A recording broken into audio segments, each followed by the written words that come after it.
कोई भी व्यक्ति किसी पद पर नहीं रहा, फिर भी वो मंत्री के बंगले में था। ऐसे हमारे पास दर्जनों उदाहरण हैं। जिस व्यक्ति को आपने आवंटित किया है उस बंगले को, अरे उसको तो उसके एरिया और ब्लॉक और पंचायत का भी व्यक्ति नहीं जानता। बिहार तो इस तरह की बात अगर आपके मन में थी तो आप बोर्ड रूम में भी कर सकते थे, बैठ के रूम में भी उनको सलाह दे सकते थे, अभिभावक के तौर पर, नेता के तौर पर नहीं, अभिभावक के तौर पर। इसलिए कि आप भी अगर चाहिएगा चुनाव लड़ने तो आपको तेजस्वी यादव जी के नाम से ही वोट मिलेगा। किस बात को उन्होंने किस तरह से कहा और लोग आपके मीडिया वाला उसको किस तरह से घुमा रहा है, हमारे समझ से परे है। लेकिन सार्वजनिक मंच से इस तरह के भाषा के प्रयोग से वाणी पर थोड़ा संयम रखने से ज़्यादा बेहतर होता है। नमस्कार, आप देख रहे हैं 4 PM और मैं हूं अभिषेक मिश्रा। देखिए, इस वक्त हमारे साथ आरजेडी के दिग्गज नेता और पार्टी के MLC सुनील कुमार सिंह हैं। सर, सबसे पहला सवाल है, सरकार बंगला क्यों खाली कराती है? कई तस्वीरें, चिराग पासवान का बंगला भी खाली हुआ, बिहार के 2 पूर्व मुख्यमंत्रियों का बंगला जिसमें बिहार के 2 पूर्व मुख्यमंत्री रहते थे, 10 सर्कुलर रोड, वो खाली हुआ। एक वक्त पर हमने तस्वीर देखी, आपका बंगला भी खाली हुआ। तो ये क्या है? देखिए, पहले भी हम कहते आए हैं कि जो राज्य सरकार है प्रतिशोध के भावना से कार्य करती है, और हम आपको याद दिलाना चाहते हैं लालू यादव का शासन। लालू प्रसाद यादव जी का जब भी वो मुख्यमंत्रित्व काल था, या राबड़ी देवी जी का, या फिर तेजस्वी यादव जी जो 17 महीने के लिए जो डिप्टी CM बने, इसके अतिरिक्त पहले भी बीच में डिप्टी CM बने, आप याद कीजिए, कभी भी उन्होंने किसी भी व्यक्ति को इस तरह से बेइज्जत करने का काम नहीं किया। कोई भी व्यक्ति किसी पद पर नहीं रहा, फिर भी वो मंत्री के बंगले में था।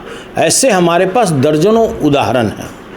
लेकिन कभी भी लालू प्रसाद जी ने प्रतिशोध के भावना से कार्य नहीं किया। अब देखिए, दूसरी तरफ क्या है, चूँकि आप राज्य में विकास का काम नहीं कर पा रहे हैं, आपका खजाना खाली है, आपके यहाँ हत्या बढ़ा हुआ है, बलात्कार बढ़ा हुआ है, केवल आपके यहाँ प्रतिदिन बेरोजगार लोगों की संख्या बढ़ते चली जा रही है, 2.5 करोड़ से ऊपर बेरोजगार हो चुके हैं इस बिहार में। ये सारे मामलों को केवल दिग्भ्रमित करने के लिए जनता के बीच में आप इस तरह के मामलों के तरफ अपना ध्यान केवल पब्लिक का केंद्रित हो जाए इधर, इसके लिए सब आप काम करते हैं। अब देखिए, जिस बंगला में जिस हैसियत से राबड़ी देवी जी को वो बंगला आवंटित किया गया था, कहीं भी किसी भी प्रकार का कोई पद में कमी नहीं आया। उतना ही नहीं, अगर दूसरे रूप में लिया जाए तो उनका ओहदा और बढ़ता ही गया। चाहे लालू प्रसाद जी पूर्व मुख्यमंत्री हुए, मैडम राबड़ी देवी जी हो गई, या उस बंगले में रहने वाला कोई भी व्यक्ति, और जिस व्यक्ति को आपने आवंटित किया है उस बंगले को, अरे उसको तो उसके एरिया और ब्लॉक और पंचायत का भी व्यक्ति नहीं जानता। बिहार के सभी महत्वपूर्ण मुद्दों से केवल ध्यान भटकाने के लिए इस तरह का कृत्य किया गया। और आप भी जानते हैं कि जिस प्रतिशोध के भावना से वर्तमान सरकार लगातार काम कर रही है, चाहे वो आवास का मुद्दा हो, सिक्योरिटी का मुद्दा हो, और सभी लोग जानते हैं कि वर्तमान में राबड़ी देवी जी के ओहदे में कोई कमी नहीं है। जिस नाम से उस आवास का अलॉटमेंट हुआ, कंटिन्यू वो आवास इसी ओहदे पे उनके पास है, कहीं डिसकंटिन्यू नहीं हुआ। फिर भी इस तरह से उनको अपमानित करने का कारण किसी भी व्यक्ति को, बिहार में आम व्यक्ति को भी समझ में नहीं आ रहा है कि आप इस बंगले से हटाकर 39 नंबर बंगले में क्यों करना चाहते हैं, जब सेम पुल का है, सेम एरिया है, सब कुछ है, और जब यहाँ वो 20 वर्षों से रह रही थी तो फिर आप क्यों वहाँ पर ले जाना चाहते हैं? यह बात किसी के पल्ले नहीं आया। और अगर ऐसा होता कि खुद बिहार के माननीय मुख्यमंत्री अगर उस आवास को अपने काम से लेना चाहते तो एक बात समझ में आता। इसके अतिरिक्त भी अगर आप किसी और बड़े इन्हीं के स्ट्रक्चर के व्यक्ति को अगर आप उस आवास को आवंटित करते तो एक बात समझ में आता। आप एक ऐसे व्यक्ति को आपने आवंटित किया है, जिसको अगर ब्लॉक उनके विधानसभा को छोड़ दिया जाए तो आम यहाँ पर अगर 10-20 पत्रकार से भी पूछ लीजिए कि आप उनको जानते हैं तो बोलेगा कि नहीं जानते हैं, आपने उनको आवंटित किया। तो देखिए यह बात किसी को समझ में नहीं आता है। और इस तरह से प्रतिशोध के भावना से कभी भी माननीय लालू प्रसाद जी हों, तेजस्वी जी हों, मैडम राबड़ी देवी हों, कभी भी काम नहीं किए। कभी भी उन्होंने अगर किसी भी पद पर रहे और अगर कोई व्यक्ति किसी कारणवश अगर उसका पद चला गया, अब उसमें रहने योग्य नहीं है और उसने अगर आग्रह कर दिया कि हम अब इसी में रहना चाहते हैं, तो मेरे पास ऐसे दर्जनों उदाहरण हैं कि वो लगातार उस बंगले में रहा। और हमारे पार्टी के सभी सीनियर लीडर ने आपको सूची जारी किया कि जो व्यक्ति किसी पद पर नहीं है, वो इंटाइटलमेंट नहीं है कि उस बंगले में रह सकता है, फिर भी लगातार उस बंगले को ऑक्युपाई किए हुए है। तो देखिए बड़ा ही दुर्भाग्यपूर्ण है। सरकार का ध्यान बेरोजगार हमारे जितने भी युवक हैं, 2.5 करोड़ से ज़्यादा यहाँ पर बेरोजगारी का आप भी जानते होंगे ग्राफ बढ़ चुका है। इसके संदर्भ में सरकार की कोई योजना नहीं।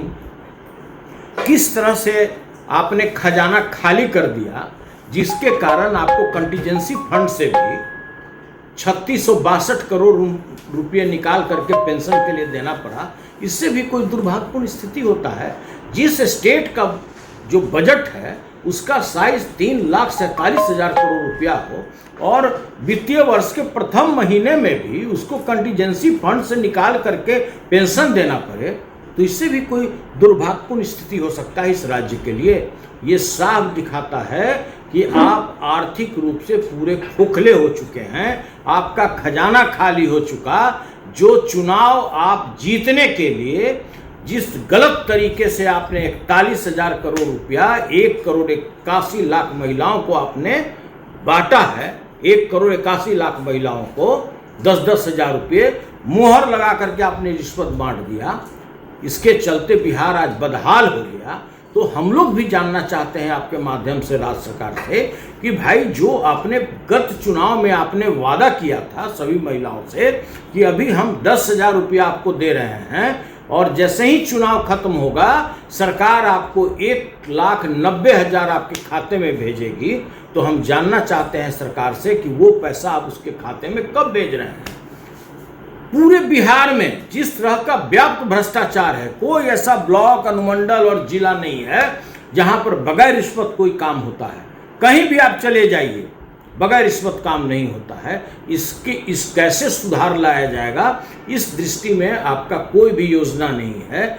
जितने भी आपके प्रोजेक्ट रुके हुए हैं आपके पैसे के अभाव में, वो योजना आगे कैसे चलेगा इसके बारे में आपका कोई रूपरेखा नहीं है, कोई रोड मैप नहीं है। यहाँ के किसानों को लगातार छला जा रहा है। बिहार के किसानों की स्थिति इतनी दुर्गति है कि आज बिहार के किसान केवल किसान सम्मान निधि योजना के इंतजार में बेचारा बैठा रहता है। किसानों को उचित मूल्य पर उर्वरक नहीं मिलता है। किसानों का जो उत्पाद होता है, जो वो अनाज उपजाता है, उसका सही मूल्य नहीं मिलता है। भारत सरकार द्वारा जो न्यूनतम समर्थन मूल्य तय किया गया है वो उसको भुगतान नहीं होता है। मक्का के किसान मारे मारे फिर रहे हैं। दलहन तेलहन यहाँ पर MSP रेट पर नहीं लिया जाता है और आप कहते हैं कि हमारा बिहार दुरुस्त है। भाई हम ये कहना चाहते हैं कि मैंडेट जिस व्यक्ति को बिहार में मिला उसको तो आपने हाशिए पर खड़ा कर दिया, उसको आप हवा मिठाई की तरह खा गए, आप उसको पाचक की तरह पचा गए और उसके बदले आपने जबरदस्ती किसी को गद्दी पर बैठा दिया। उनके पास कोई विजन नहीं है, उनके पास राज्य का विकास कैसे हो इसका कोई उनके पास रोड मैप नहीं है। तो सिवाय इसके रोड केवल बिहार के लोगों को केवल दिग्भ्रमित करने के लिए, केवल उनके मन को भटकाने के लिए ये सारे कार्य हो रहे हैं। आखिरी सवाल है, आरजेडी के आप वरिष्ठ नेता हैं। आरजेडी में दो तरह के नेता हैं क्या? एक तरफ सुनील कुमार सिंह हैं जो शीर्ष नेतृत्व के साथ मजबूती से खड़े दिखते हैं, दूसरी तरफ वो हैं कि जब मौका मिलता है वो आईना भी दिखाते हैं। उदय नारायण चौधरी पार्टी का कार्यक्रम वो करें, लालू यादव की तरह बनिए, दरवाज़ा खोलिए, तेजस्वी जी सबसे मिलिए। देखिए इसमें तो एक दृष्टिकोण ये है कि मेरे अब तो आपको क्लियर समझ में आ गया कि राष्ट्रीय जनता दल में लोकतांत्रिक व्यवस्था है। यहाँ पर किसी को बोलने पर रोक नहीं है, बिल्कुल है। जिसको भी अपनी अभिव्यक्ति है वो व्यक्त कर सकता है। एक तो एपिसोड आपने देख लिया, जबकि दूसरे किसी भी पार्टी में किसी को मजाल नहीं है कि कोई अपने शीर्ष नेता के बारे में कोई बोल दे और अगले दिन वो पार्टी में टिका रहे। तो एक तो बात आपको समझ में आ गया कि हमारे यहाँ लोकतांत्रिक व्यवस्था है, सभी को यह लिबर्टी है कि भाई जो भी आपके मन में बात है आप लीडर के सामने रख सकते हैं। अब आइए दूसरी बात यह है कि कोई भी हमारे पार्टी के कोई भी लीडर हों, अगर कभी वो चुनाव लड़े हों राष्ट्रीय जनता दल के सिंबल पर, तो उनको वोट किसके नाम पर मिला? तेजस्वी यादव जी के नाम पर मिला, लालू प्रसाद यादव जी के नाम पर मिला। लेकिन फिर भी अगर उनको अगर आप कोई मामले में अगर ऐनक दिखाते हैं तो व्यक्तिगत रूप से, हम पार्टी का अपना एजेंडा नहीं बता रहे हैं, व्यक्तिगत रूप से हम इसको सही नहीं मानते हैं। लेकिन सीनियर लीडर हैं और अगर उम्र का अगर माना जाए लिहाज, तो हमारे लीडर के उम्र से कई गुना ज़्यादा हैं। अगर उस लिहाज से, अभिभावक के अगर लिहाज से अगर कोई बात कह रहे हैं तो कहा जा सकता है। लेकिन इस बात को अगर दूसरे रूप में लिया जाए तो अनेक बैठक होता है। आप देखते होंगे कि हमारे लीडर तेजस्वी यादव जी लगातार पार्टी ऑफिस में आते हैं और बैठ करके लोगों के साथ रूबरू होते हैं, लोगों की समस्या को जानने की कोशिश करते हैं। तो इस तरह की बात अगर आपके मन में थी तो आप बोर्ड रूम में भी कर सकते थे, बैठ के रूम में भी उनको सलाह दे सकते थे, अभिभावक के तौर पर, नेता के तौर पर नहीं, अभिभावक के तौर पर। इसलिए कि आप भी अगर जाइएगा चुनाव लड़ने तो आपको तेजस्वी यादव जी के नाम से ही वोट मिलेगा। किस बात को उन्होंने किस तरह से कहा और लोग, आपके मीडिया वाला उसको किस तरह से घुमा रहा है, हमारे समझ से परे है। लेकिन सार्वजनिक मंच से इस तरह के भाषा के प्रयोग से, वाणी पर थोड़ा संयम रखने से ज़्यादा बेहतर होता है। लेकिन सीनियर लीडर को हम सलाह नहीं दे सकते हैं इस तरह का। हम यही कह सकते हैं कि बैठ कर के भी किसी कक्ष में, बैठ कर किसी बोर्ड रूम में, बैठ कर किसी जो शीर्ष जो नेतृत्व के अंतर्गत जो बैठक होता है उसमें इस तरह की बात होती है तो अच्छा लगता है।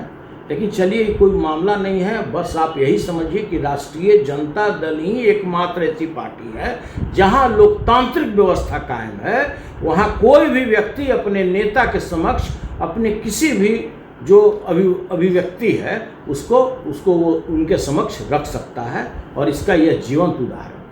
चलिए, हमारे साथ आरजेडी के एमएलसी सुनील कुमार सिंह थे। इस पूरी रिपोर्ट में इतना ही। बहुत बहुत धन्यवाद।